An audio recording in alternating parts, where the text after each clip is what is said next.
Once I had enough proof, I met with Tamsin again. She went through every paper I had collected, checking each detail carefully. When she finished, she said it was time to take the next step. Together, we prepared the claims: fraud, identity theft, and misuse of federal benefits. Seeing those words written clearly on the forms felt heavy, but also right. It was the truth, and it needed to be seen. When everything was ready, Tamsin filed the documents. She explained that government investigators would reach out next, and once that happened, things would move quickly. I thought I was prepared, but hearing that made my heart beat faster. This was real now. There was no turning back. It didn't take long before the investigators contacted my parents. I wasn't there, but I heard about their reactions soon enough. The moment they realized they were being questioned, their tone toward me changed completely. They tried calling me over and over, leaving messages where they suddenly sounded soft and loving, as if nothing bad had ever happened between us. My mom said she missed me. My dad said we should talk like a family. They acted like they cared, but their voices didn't match their words. It sounded forced, shaky, like they were trying to save themselves, not fix anything with me. I didn't answer. I didn't argue. I didn't explain. I just let the silence do the work. When they showed up at Grandpa Virgil's house uninvited, I stayed calm. They stood on the porch pretending to be hurt by my distance, saying this whole situation was getting blown out of proportion. I simply looked at them without giving them exactly what they wanted: fear or guilt. Seeing me so steady made them nervous. They weren't used to me being untouchable. Kiernan, of course, came in hot.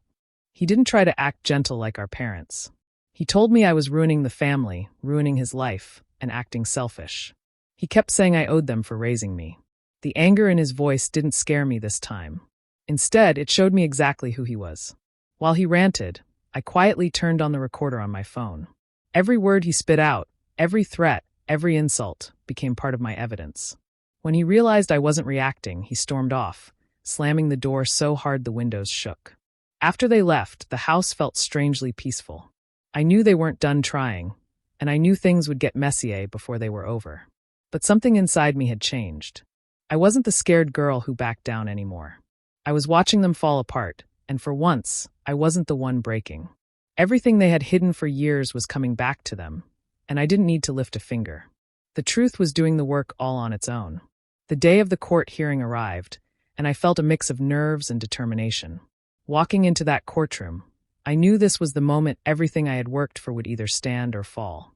I carried my folders carefully, each one filled with evidence I had spent months gathering. Every sheet, every recording, every statement from witnesses felt like armor. When the proceedings began, I watched my parents sit across from me, acting calm at first. But as soon as Tamsin started presenting our case, their faces changed. I handed over the documentation first: bank statements, records of deposits, old letters, and signed forms showing they had intercepted the payments meant for me. Tamsin played the recordings of Kiernan's threats and read aloud the testimonies from doctors, teachers, and neighbors who remembered how my mail was always controlled by my parents. I could see my parents shifting in their seats, their confident act slowly crumbling. The more evidence that came out, the more they fumbled their words. Dawson contradicted Marin, and Marin contradicted Dawson. Each lie they told to cover the other one's actions fell apart under questioning. I didn't speak much during this part, I just watched. Seeing the truth hit them was almost satisfying, even though the whole situation had been painful. The judge looked at them in disbelief, clearly stunned by the scale of the deception. He shook his head and read the facts carefully, highlighting just how long this had gone on and how much money had been taken from me. I sat quietly, feeling a strange mix of relief and anger. All those years of being made to feel guilty, of being told we were struggling, had led to this moment where the truth was undeniable. When the ruling came, it was even more than I had hoped for. My parents were ordered to repay the money they had stolen from me, along with penalties for their fraud. Dawson faced additional charges for forging federal documents, something I never thought I would see in a court of law. Even Kiernan, who had benefited from the stolen funds and had supported their lies, was ordered to return a significant amount. Hearing the judge pronounce each decision felt surreal. After years of doubt, anger, and fear, I finally felt justice. It wasn't just about the money. It was about accountability, about showing that actions have consequences, even when they come from the people who were supposed to protect you. For the first time in my life, I felt seen and heard. Every step I had taken, from uncovering the truth to filing the claims, had led to this moment. Walking out of the courtroom, I felt lighter. The fight wasn't over completely.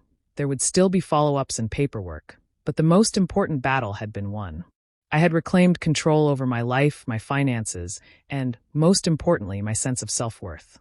For the first time, I felt like I could truly breathe again. After the court ruling, news spread fast through our small town. Friends, neighbors, and even distant relatives started talking. Everyone seemed shocked at how much my parents had taken from me, and for how long. I heard whispers in stores, people shaking their heads when they saw Dawson and Marin, and quiet conversations that stopped when I walked by. Their reputation, carefully built over years of pretending to be struggling heroes, began to crumble. Bills and debts that had been hidden started surfacing. I learned that the penalties from the court ruling, combined with the repayments they had to make, were putting them in serious financial trouble. Expensive habits and small luxuries they had enjoyed for years suddenly became impossible to maintain. I didn't feel joy in watching this happen. It wasn't about revenge in the cruel sense. It was the natural result of their choices finally catching up to them. I felt a quiet, heavy sense of vindication instead. Justice had been done, and that was enough. Grandpa Virgil came to see me that evening. He didn't need to say much. His pride was obvious in the way he looked at me. "You did it, Reina," he said simply. "You took back what was yours. You reclaimed your life." I felt a lump in my throat. Those words carried more weight than anything I had imagined. After years of feeling powerless, hearing him acknowledge what I had accomplished made me feel strong in a way I had never felt before. With the money recovered from the case, I made careful plans for myself. I rented a small but comfortable apartment, a place that belonged only to me. For the first time, I didn't have to worry about anyone controlling my space, my life, or my future. I enrolled in college classes I had always dreamed of taking, subjects I had postponed because my family convinced me we couldn't afford it. Finally, it felt like my dreams were mine to pursue. Even after everything, my parents tried one last time. They called, sent messages, even showed up at the edge of my life asking for forgiveness, trying to act as if we could return to what we had before. But I didn't respond. I didn't engage. Walking away from them for good felt strange at first, but it also felt necessary. There was no going back to the people who had spent a decade taking from me and lying to me. I focused instead on building my own life, free from the weight of their deception. Every small step, unpacking boxes, setting up my apartment, attending classes, was a reminder that I was no longer defined by their lies. I had reclaimed my future, my independence, and my self-worth. For the first time in a long time, I felt completely in control, ready to face whatever came next on my own terms. After everything was over, I spent a lot of time alone, thinking about what had happened. I knew I wasn't completely healed. The years of lies, the betrayal, and the manipulation had left marks on me that wouldn't disappear overnight. But for the first time, I felt free. Free from the fear, the guilt, and the control my family had held over me for so long. Free to make my own choices, and free to trust myself again. I started building a new circle of support around me. Grandpa Virgil was a constant, steady presence, always ready to listen or offer advice. Tamsin, my lawyer, had become more than someone handling my case. She was someone I could rely on when I needed guidance and reassurance. I also reached out to a few old friends who had always been there quietly in the background. With them, I felt safe, like I was finally surrounded by people who truly cared for me, not for what they could get from me. Therapy became a part of my routine. At first, I hesitated, worried it would be too hard to face everything I had been through. But as I spoke about my childhood, my parents' lies, and all the ways I had been controlled, I felt a little of the weight lift. Each session helped me slowly rebuild the confidence that had been stolen from me. I began to trust my decisions more and stopped second-guessing myself. Little by little, I realized I could handle challenges on my own. One evening, as I sat in my apartment, I thought about the past and how far I had come. I remembered the fear, the anger, and the sadness, but I also felt pride. I had survived, and I had taken back my life. I promised myself I would never again let my family define my worth. No one would make me feel small or guilty for being myself. I didn't need to forgive them to move on. Forgiveness wasn't mine to give, and I realized it wasn't necessary for my happiness. What mattered was that I was independent, in control, and building the life I deserved.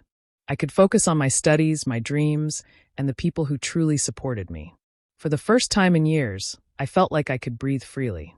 I closed the chapter on my past not with forgiveness, but with independence. And in that independence, I found strength, peace, and hope for the future I was finally in charge of.